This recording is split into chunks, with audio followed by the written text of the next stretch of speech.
The Bogosity Podcast, early and ad-free. Become a subscriber at Patreon, Subscribestar, or Discord. Use the links at donate.bogosity.tv. Welcome to the Bogosity Podcast for the week of March 22nd, 2026. The podcast that wants you to want it.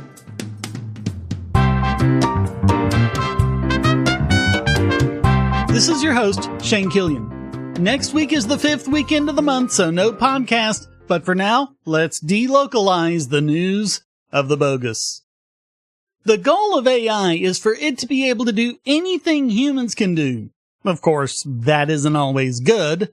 A grandmother was falsely accused of bank fraud, even though she'd never set foot in the state where the crime allegedly took place. And it all happened because of AI facial recognition. Humans falsely accuse people, now AI is falsely accusing people. Another one checked off.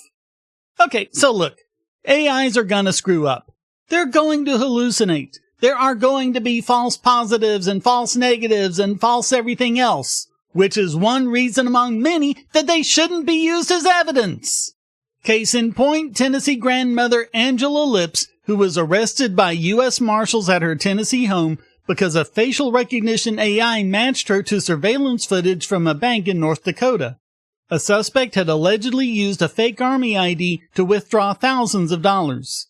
Facial recognition matched Lips. Then a detective concluded she was the suspect. He didn't do any actual detecting or anything. Why, that might actually be work! Seriously, with his access, he probably could have ruled her out in minutes. Instead, he had the marshals arrest Lips at gunpoint while she was babysitting 4 children. She was brought into a Tennessee jail as a fugitive wanted in North Dakota, where she sat for 4 months while North Dakota did nothing. And during that time, she lost her home, her car, and even her dog.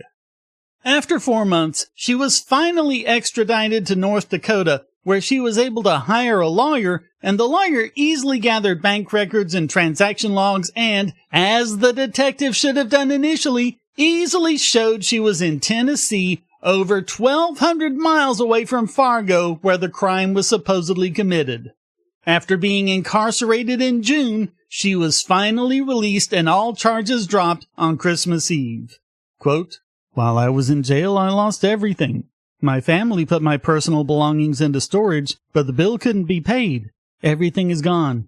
Everything. I lost my rental home in a mobile park. I lost my Social Security income. I lost my health insurance. I lost my doctors. I lost my dog. I lost my car, a Chrysler Sebring convertible, and everything inside of it. Everything." The authorities didn't even offer to help her pay for the trip home. Quote, "I had my summer clothes on, no coat. It was so cold outside, snow on the ground, scared.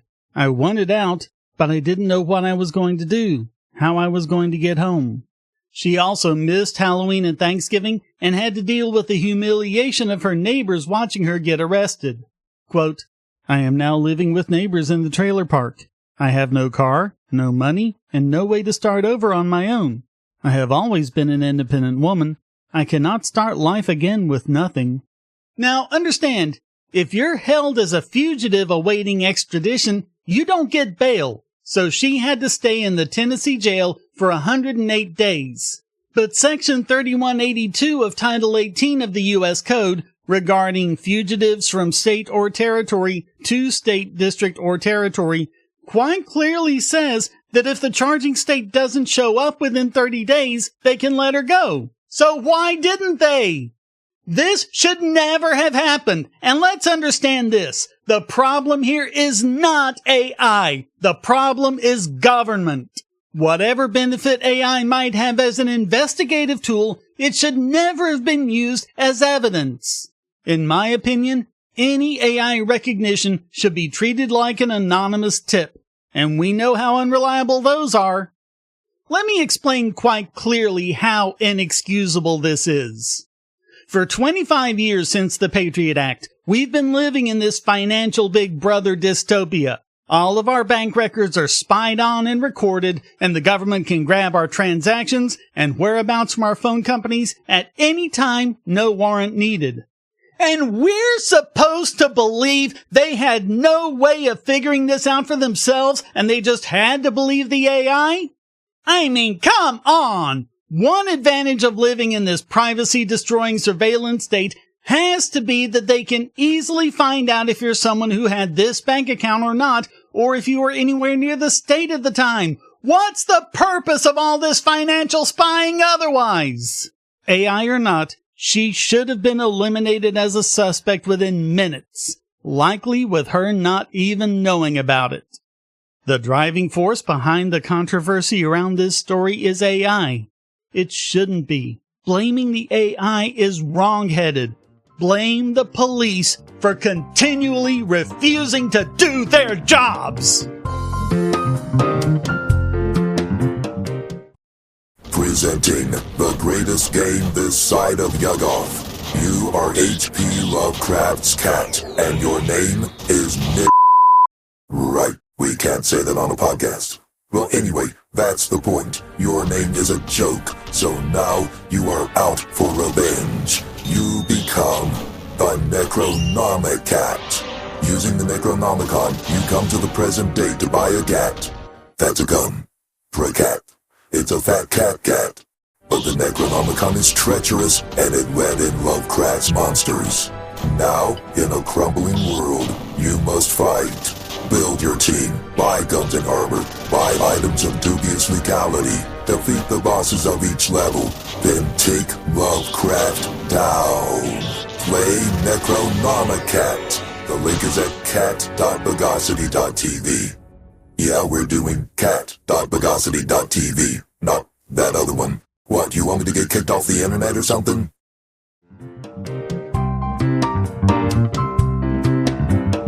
So you all know I love efforts to archive the creative output of our civilization for posterity as much as the big content cartels might hate it.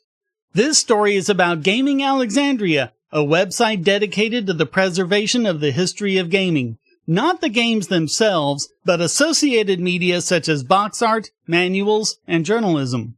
They've been funded in part through Patreon subscriptions, and that's where the trouble came in. Project head Dustin Hubbard was forced to issue apologies to the community because his effort to translate foreign games, mostly Japanese, relied heavily on AI. He was basically bullied into posting, "No Patreon dollars will be used to fund AI. I sincerely apologize. My entire preservation philosophy has been to get people access to things we've never had access to before. I felt this project was a good step towards that, but I should have taken more into consideration the issues with AI. I understand that using Patreon funding for this was not the correct way to go about it." He put in his own personal funds to compensate. I'm sorry, but Hubbard did absolutely nothing wrong. What was even the problem other than just the knee-jerk anti-AI bigots, probably not even real supporters, but sent in from whatever back channel on Discord or Bluesky or wherever the mob is sent from, who just hate everything AI regardless of the benefit?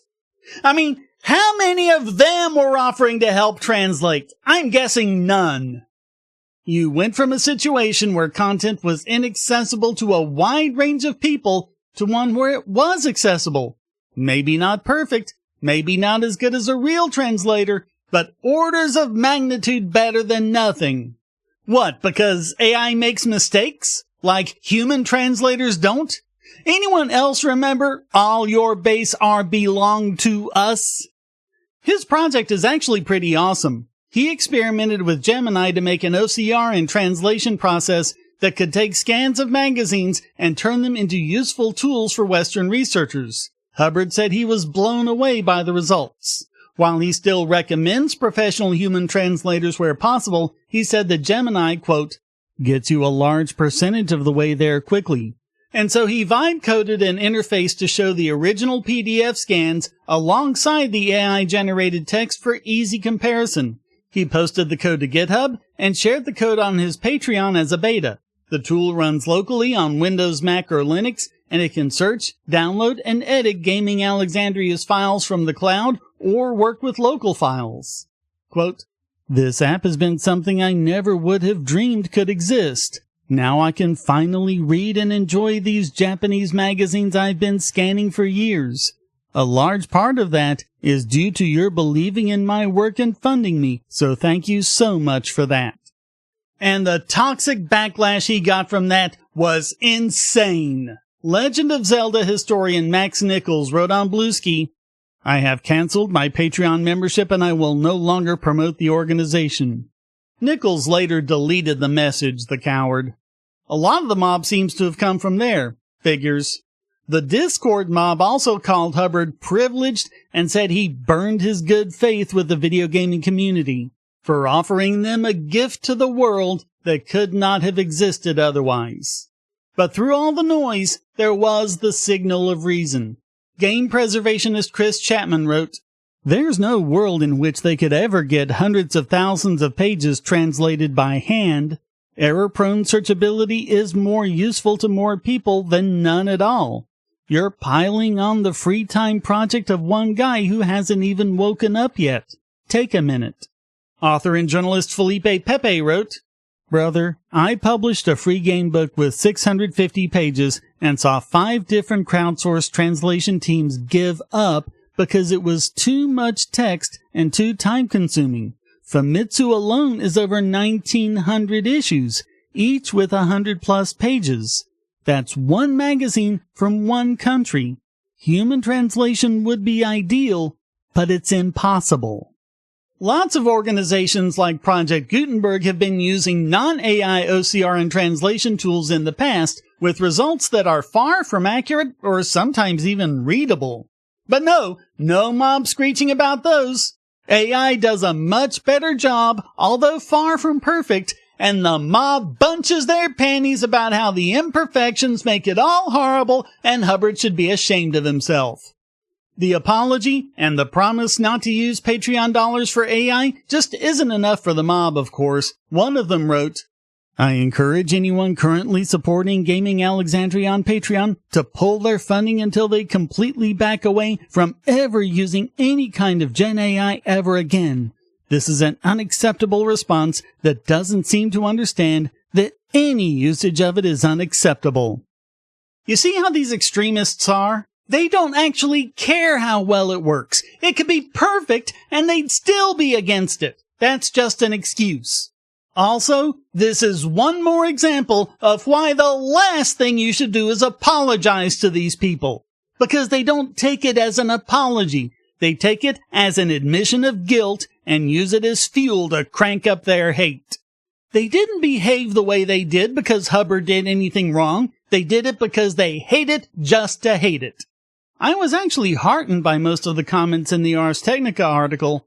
Although you had a few of the haters and a few defending actual Luddism, mostly they were thoughtful and rational, which is another reason you shouldn't apologize to those who hate. They don't represent what people actually think. They're just bullies. Never give bullies what they want.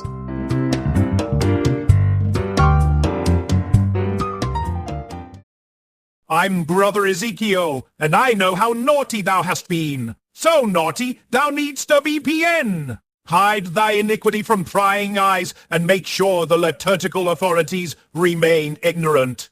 Take thy browser to bpn.bogosity.tv to get BoxPN. At $6.36 a month, a price only the most penurious would balk at, thou shalt have unlimited high-speed connections to servers all over the globe.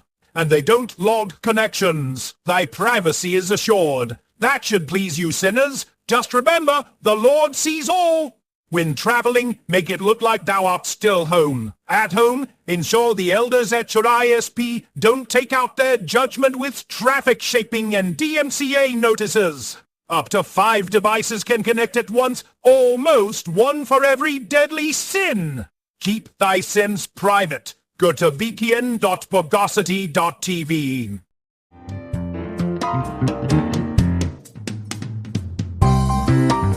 Oh, more stupid copyright tricks. And not only is this one from a repeat offender, it's another example of one of the big problems I've been pointing out with the DMCA since day one.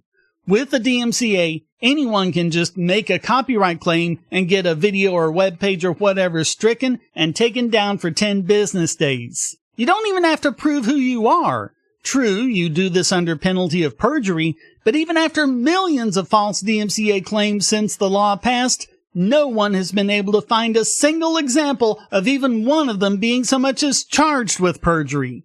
But while all they have to do is just assert the copyright is theirs, to make a counterclaim, you have to give your personal information, including your real name and address, and that gets forwarded to the person who made the claim. It's either that, or your content stays down forever. So it's a great way for dishonest people to get someone's personal details and dox them.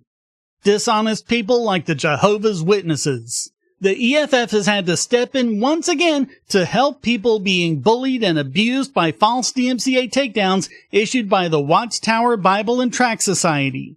They've been issuing takedown notices to anyone critical of them in order to force them to turn over their personal details. In this case, they're defending the operator of a website called JWS Library, run by a member of the church who became curious about the church's published statements. Quote, "They created research tools to analyze those documents and ultimately created a website, JWS Library, allowing others to use those tools and verify their fundings through an archive that included documents suppressed by the church. Doe and others discovered prophecies that failed to come true, erasure of a leader's disgrace, increased calls for obedience and donations, and other insights about the Jehovah's Witnesses' practices." Watchtower then sent DMCA notices to Google and Cloudflare to get his site taken down and uncover his identity. But as the EFF explains, the problem for Watchtower is that Doe's research and commentary are clear fair use allowed under copyright law. The First Amendment does not permit the unmasking of anonymous speakers based on such weak claims. Indeed, the First Amendment protects anonymous speakers precisely because some would be deterred from speaking if they faced retribution for doing so. Watchtower knows this, of course. They're not doing this because they have a genuine conflict. They're abusing the DMCA as a surveillance tool.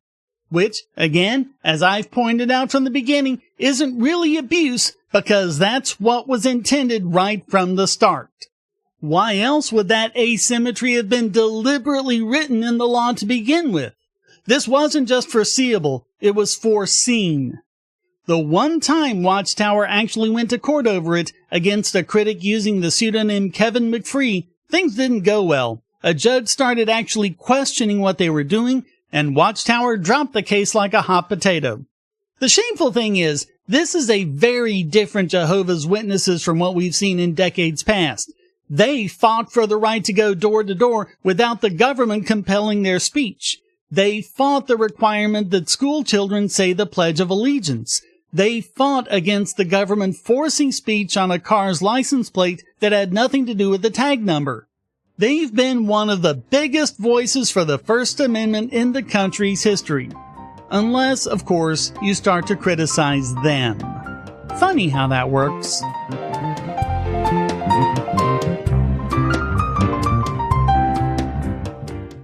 I want to tell you about the eyeglasses I've been wearing for years. As people can see on my videos, I have a very strong prescription, which makes glasses more expensive, especially when I need computer glasses, reading glasses, prescription sunglasses, and most expensively, progressive lenses for general everyday wear.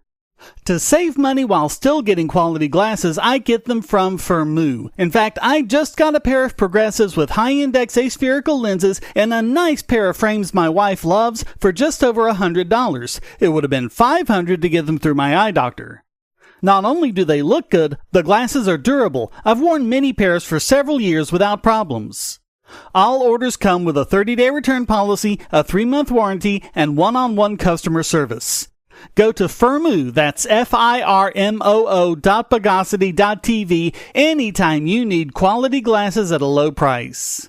Once again, that's Firmoo.Bogosity.tv.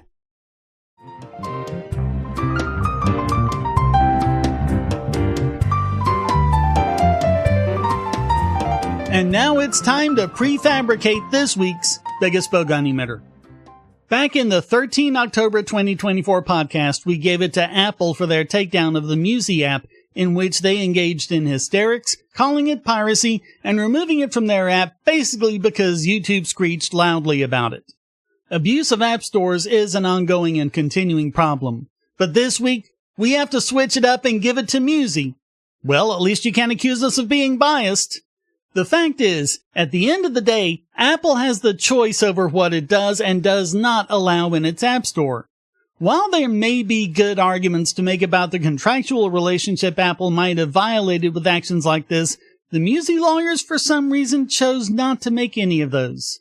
In fact, it's hard to imagine how they could have screwed it up any harder. The main problem is that the Apple Developer Program License Agreement clearly says, quote, either party may terminate the DPLA for its convenience for any reason or no reason, effective 30 days after providing the other party with written notice of its intent to terminate, and that Apple may, in its sole discretion, reject an application for distribution for any reason. Apple reserves the right to cease marketing, offering, and allowing purchase by custom app distribution customers and download by end users of the custom applications at any time, with or without cause, by providing notice of termination to you.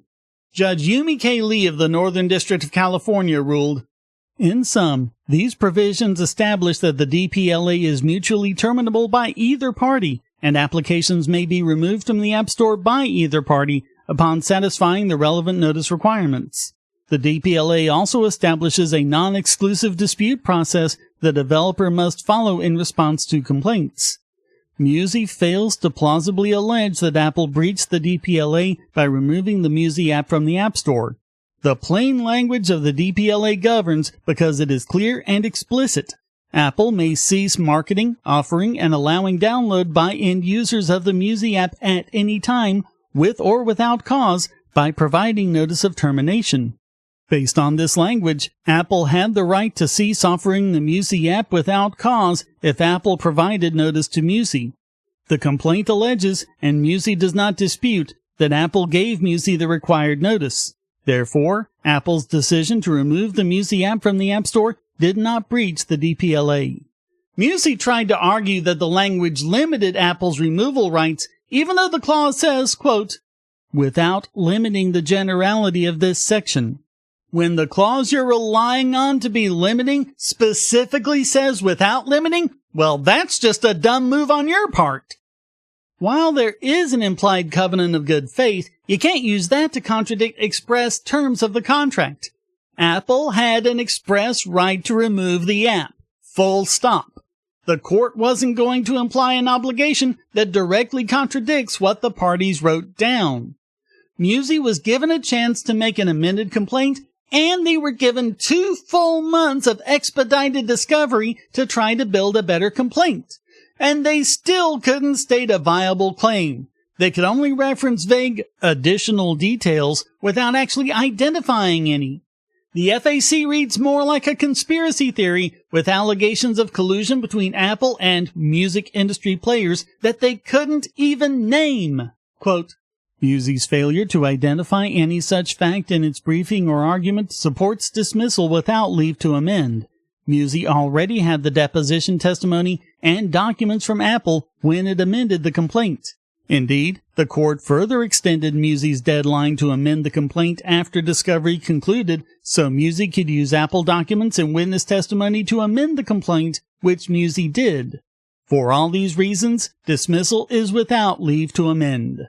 This is not how you take your second bite at the apple, so to speak. In fact, it was so bad that Apple asked for and got Rule 11 sanctions, which are rare. Maybe it's wrong to blame Musi, really. It's more the fault of their lawyers at Winston & Strawn, but Paragraph 1 of the FAC says that Apple admitted that it relied on false evidence to justify the removal. You have to be really careful with the word admitted. What actually happened is that Apple acknowledged receiving an email. That's it. Quote, Musi's complaint is not the paradigm of candor. The court finds that the first allegation, that Apple admitted that it relied on false evidence, is so factually baseless that it violates Rule 11. Rule 11 basically says that any representations to a court must not be presented for any improper purpose, that it's warranted by existing law, has evidentiary support, and is reasonable based on belief or lack of information. Ironically, Rule 11 is exactly the sort of requirement Musi accused Apple of violating. Quote, Musi's amended complaint went beyond alleging a tenuous and convoluted theory of liability. Musi presented its theory as undisputed fact by alleging that Apple endorsed it through an admission. It was particularly misleading to make such an incriminating allegation because Musi took 2 months of expedited discovery before filing the amended complaint. Claiming that Apple admitted that it knowingly relied on false evidence conveys the discovery yielded damning evidence, but it did not. Moreover, this allegation appears in the first paragraph of the complaint, and it materially misrepresents facts at the heart of this lawsuit. An attorney, after conducting an objectively reasonable inquiry into the facts and law, would not have found this allegation to be well-founded. And that discovery included over 3,500 documents. If they couldn't find an actual admission in all of that, then where was it? They certainly didn't impress the judge by arguing to be rewarded their own attorney's fees for answering the motion for sanctions. Quote, Musi audaciously requests an award of attorney's fees for defending against Apple's motion for sanctions. Musi's request is denied. Musi is not the prevailing party, and Apple's motion has substantial merit for the reasons discussed above. Although the court did not find that every challenged allegation violates Rule 11, all of Apple's arguments were reasonable. Each allegation that Apple challenged was on the verge of baselessness. It's really disappointing, if nothing else. This could have been a really good case for getting license agreements to have the full force of contract law. Musi's lawyers should have known this was an uphill battle from day one. The whole "at any time or without cause" language is tough to get over. While I'm hardly the biggest fan of antitrust, in some cases it can actually fill a lot of the holes in contract law. In this case, it could have been employed as Epic Games did against Apple, getting the court to say that, although Apple isn't a monopoly, Apple's blocking a fortnight specifically because they employed a payment method where Apple couldn't take a cut of it was a road too far. They did have evidence of coordination with YouTube and the music industry, in particular Sony, which is exactly the kind of gang-up bullying contract law doesn't protect you from, but antitrust law does. They could at least have put Apple on the back foot, requiring them to show that they were a victim of pressure from the industry rather than a willing partner. And with all of that discovery, they should have pushed for communications showing the reasons why Apple removed the app, as well as a pattern of kowtowing to the music industry and how they dealt with similarly situated apps. Musi had public sympathy on their side. A small app developer being crushed under the sheer weight of the music industry meant that a lot of people, including us, were rooting for them. They chose the wrong legal vehicle, though, and instead of changing vehicles when it broke down, they insisted on slapping it with a bit of spray paint and calling it new. This will always be the story of the case that could have been. A $1 trillion industry using a $1 trillion tech company to suppress a small app developer who did nothing wrong legally or morally. Instead, they filed a case against a contract that explicitly permitted the conduct they complained about, committed the exact same sort of violation with Rule 11, and rode it all the way into sanctions. Tell you what, I'll revoke biggest Bogon emitter for Musi and give it to Winston and Strawn instead if Musi sues them for legal malpractice. Until then, that makes Musi this week's biggest Bogon emitter.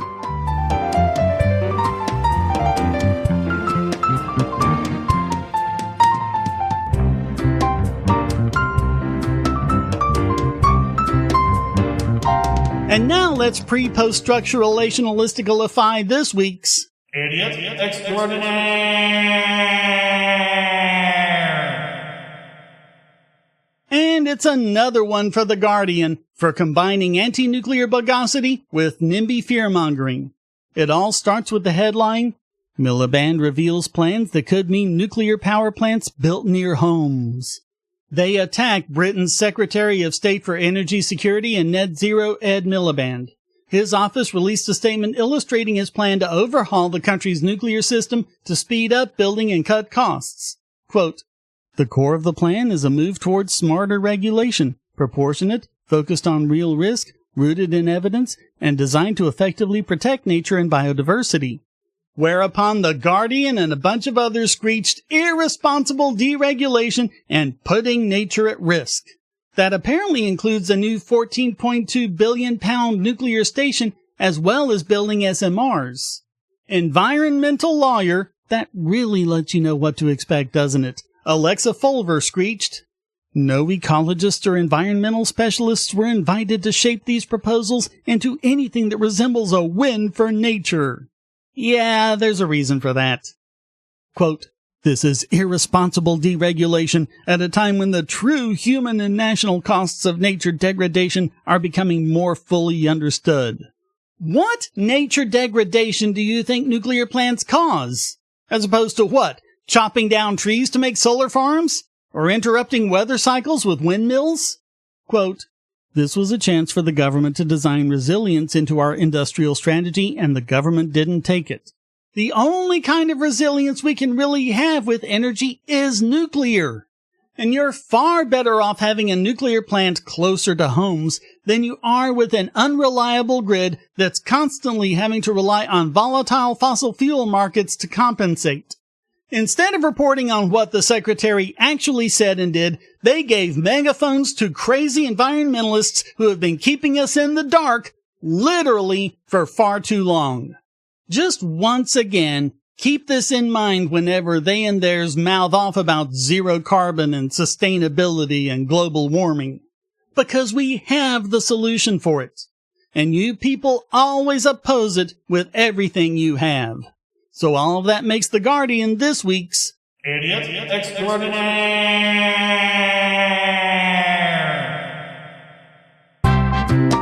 Well, that wraps up this more nuclear power edition of the Bogosity podcast. I hope you enjoyed it. If you did, please go to donate.bogosity.tv for several ways to support and discord.bogosity.tv to join the discussion. Subscribe at the Discord, Patreon, or Subscribestar, and you can listen early and ad-free. Thank you for listening. Remember, no podcast next week. We'll see you in 2 weeks. Until then, here's a quote from James Lovelock. "The oil companies regard nuclear power as their rival, who will reduce their profits, so they put out a lot of disinformation about nuclear power." The Bogosity podcast is licensed under Creative Commons Attribution Non-Commercial No Derivatives 4.0 International License.